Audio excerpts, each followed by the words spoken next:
Okay. So we haven't really done this yet on this channel. But so I want to do kind of a spoiler review now for Malignant. I've already reviewed it. I've already seen it. I took him to see it this time. First time seeing it for me. Yes. So this is my second time. I'm not going to talk a whole lot in this review because I've already said a lot about how I feel about it. Overall, I really enjoyed Malignant. I think it's just a really crazy ass, just really unique, fun horror movie. Not without its flaws for sure, but it's something that I have never really seen before in this genre, and James Wan did a phenomenal job directing this.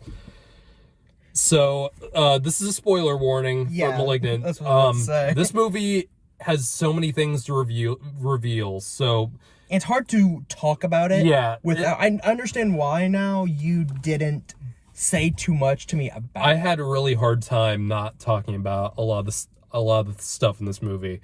So, spoiler warning in 3, 2, 1. Holy fuck! Time to cut the cancer. Now I know why it was called.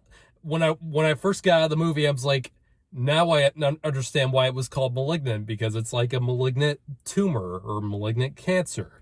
That's what I was thinking. Like, as soon as the title came up and it was surgery and shit, I'm like, isn't malignant like a way to describe a tumor? It's like an active tumor, right? Or active cancer. Or is that? I don't know. Neither of us are medical majors. What? Isn't it, I might be wrong about this, but isn't it when it's a tumor but it's not cancerous? I don't know. I forget the terminology. I'm not a medical major. I don't know that shit. But, oh my god. Okay. First, the shots in this fucking film are so good. Mm-hmm. The part where she is running through her house and you get an above view as it goes from room to room to room. It just looks so good. It's such a nice, well thought out shot. Mm-hmm. And okay, I'm sorry, I'm gonna be jumping from place to place here. Go ahead. The police station massacre. It was cool, turns into fucking John Wick. the camera movements like almost seemed. Do you think those were digital? I don't think so. I mean, they had a weird movement to them. The way it was shot. I didn't say this in my review, but I wanted to say that this movie feels like it was James Wan took all of his different style choices from all of his movies, from Aquaman to his horror movies, where he combines just science fiction, action, and horror in one movie, and it's like a gigantic, fucking insane mixture, but I think it works really well. And that action scene definitely reminded me of something from Aquaman, the way James Wan shot those really nice long tracking shots as Gabriel or Emily is just killing all of these cops one after another. It was like something out of the fucking Crow. And the gore. Oh, this movie is gory as fuck. Sadly, I am pretty sure it is pretty much all CG. Yeah. That's the only disappointing part. Like, of it. Even like, there's a surprising amount of like broken arms shown in this film. Yeah. But every single one looks or is CG, because it could have went like a Thing prequel where it's like it was practical, but then it just got. Let's not compare this to the fucking Thing. I know, but that's always my thing of when practical gets covered up by CG. That's always my go-to. Like, so it could be one of those situations, but I probably doubt it. It's probably mostly just CG, which is a little saddening, but it wasn't overtly bad, especially because it's a lot of quick shots. Yeah. With that CG. James Wan is really good at hiding. He's really good at hiding things with quick movement and quick editing. I was saying to you, now that we can finally talk about spoilers, the way Gabriel is shot, and it's nicely revealed throughout the movie that it's obviously someone or something that is backwards. When I found out and realized when he was climbing down the fire escape, I'm like, yeah, that fucker is backwards. Like, his arms are backwards. It didn't really click that it's a whole body backwards. No, it didn't click with me at all until that.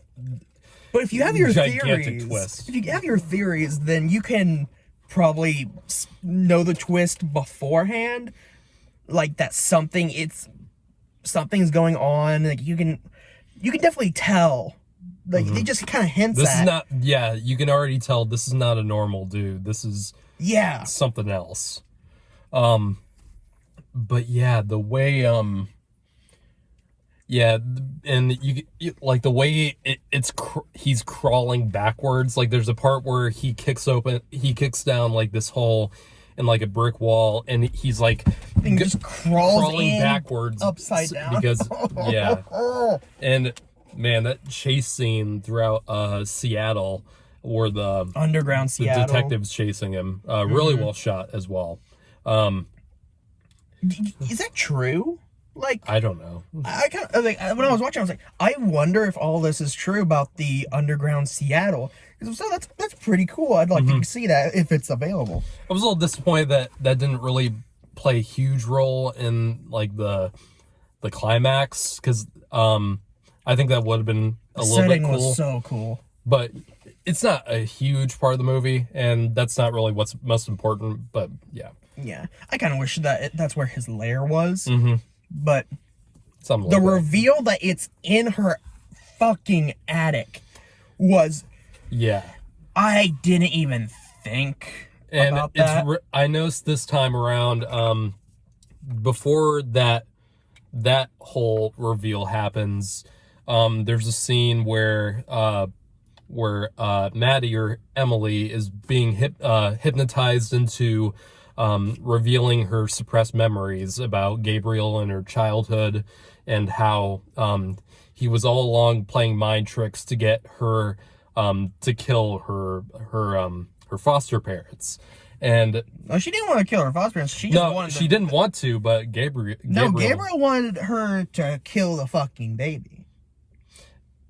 I mean, I don't really think he cared too much with the foster parents. It probably was a secondary goal, but it had to be, because baby had to go first. But like I was saying, so after that whole sequence with the hypnotism, Texas would it not goes be happy. to, there's a few establishing shots where it goes to the city. It goes from her neighborhood to the city, and it goes to that workshop thing that Gabriel has been keeping that woman in, and then and then she falls down the ceiling, like, and then she falls into the house. I'm like, what the fuck just happened?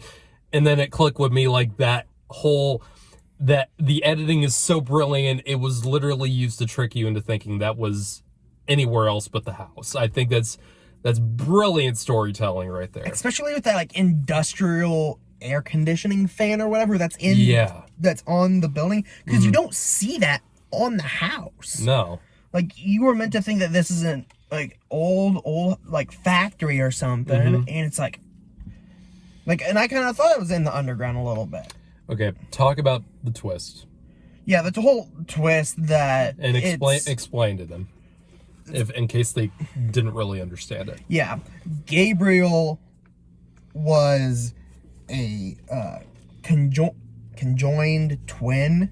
A parasitic twin. Yeah, a parasitic twin. Not exactly technically conjoined, but wasn't fully developed. It was extremely underdeveloped. There's actually a case, I can't remember the guy's name, that he had another face on the back of his head.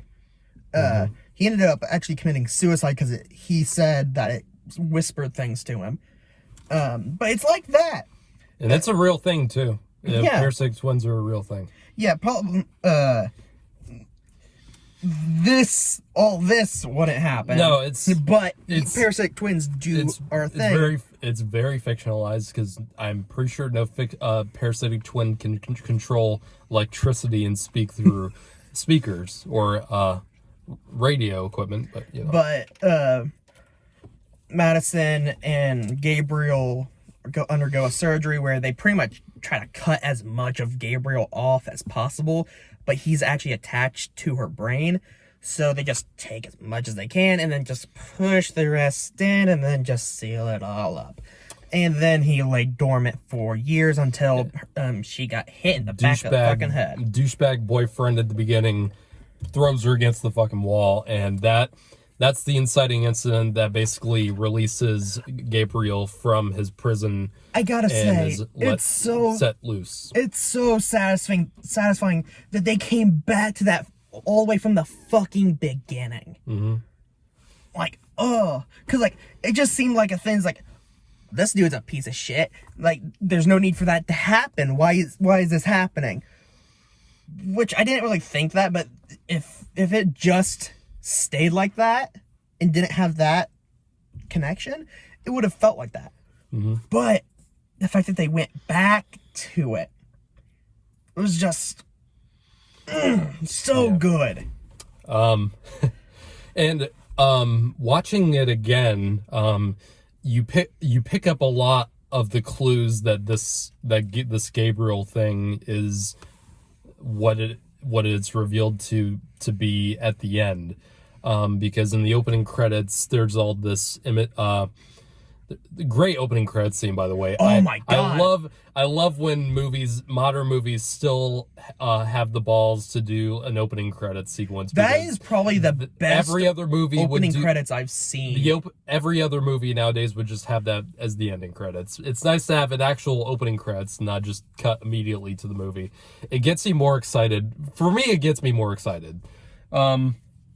But yeah, I saw many of the images in the opening credits that show you like the Gabriel arms, the parasitic arms that are leeching off of Emily's back. They make it seem so viable that they are separate. Yeah, the first time you don't even realize what you're looking at, and the brilliance of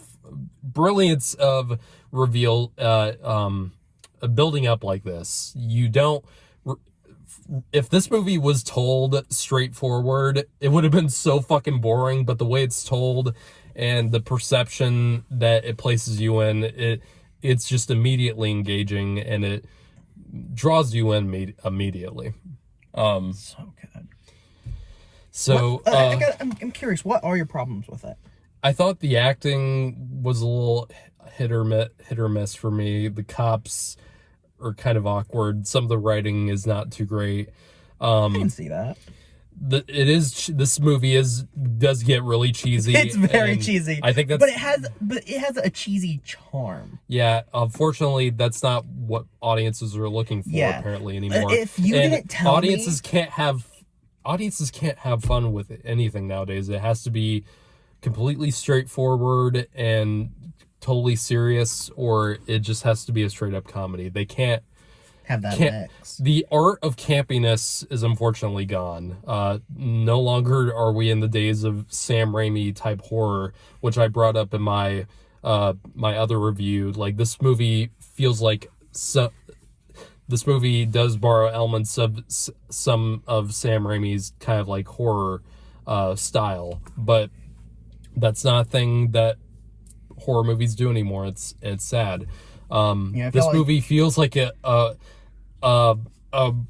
what's the word I'm looking for? It feels like a piece of old treasure from like the 90s or 80s that was now discovered today and brought up the 4K and made with modern sensibilities, and that's what I love about it. But good thing it's on HBO Max, so in case you don't really want to watch it in theaters, it's still there for you to watch for free as long as you have HBO Max. So Gabriel, if they do add him to Dead by Daylight, is going to be called the Parasite, if that ever happens. Yeah. Yep. We've been discussing Dead by Daylight and New Killers. Gabriel is one of my new favorite horror villains of recent memory. I think he's gonna become very popular among horror fans like us. I gotta ask you something. Did Gabriel's face look better near the beginning compared to the end to you? I don't know. Looked the same. To me, it didn't. Like, his face in the beginning looked larger. In the end, it was just very small, like that big. I don't know if it was just me. I don't know. You came in with hindsight. I don't really see a difference. But yeah. Maybe it's because it's more obstructed in the beginning. This video was a lot longer than I anticipated it because there's so much to goddamn talk about with this movie once you can finally reveal the stuff in it because it's goddamn insane. But if this isn't gonna be extremely popular, which I will be sad if it's not, it's definitely gonna become a cult classic. It's gonna pick up traction as a horror movies like this are, I mean, this is why I don't like the word instant classic, because whenever a movie is declared an instant classic nowadays in critics' reviews, that's the seal of death for a movie, and it eventually just dies off. No movie, I'm pretty sure even The Godfather was not an instant classic back in when that came out. Like, a movie that is destined to become a classic takes time. This movie is going to take time, I think, to get its real sense or its real place in horror history, I think. And it's got to take time, man. You can't declare a movie an instant classic. Like, I think that's very dangerous to do.